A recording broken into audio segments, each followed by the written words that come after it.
అరుణాచలంలో చేసినటువంటి పుణ్యకార్యము పునరావృత్తి రాహిత్యమునకు తీసుకెడుతుంది. దానికి స్కాంద పురాణంలో కొన్ని విశేషాలు చెప్తారు. అరుణాచలం కొండ మీద ఒకానొకప్పుడు ఒక సాలెపురుగు గూడు కట్టింది. గూడు కడితే లేత సూర్యకిరణాలు పడ్డాయి. పడి అది విశేషమైన కాంతితో మెరిసింది. ఆ మెరుపు కొండ మీద పడింది. కొండ స్థూల శివుడు, అది శివుడే.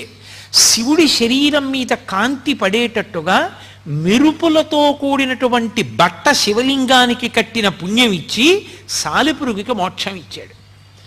అలాగే అక్కడ ఒక ఏనుగు కొండలలోకి ప్రవేశించింది. ప్రవేశించి తన మదజలధారల చేత ఆకులను తడిపింది. ఆ ఆకులు తడిసి ఆ బొట్లు శివలింగం మీద పడ్డాయి. శివలింగం మీద అభిషేకం చేసిందన్న పుణ్యం ఇచ్చి ఏనుక్కి పునరావృత్తి రాహిత్యం ఇచ్చారు. అలాగే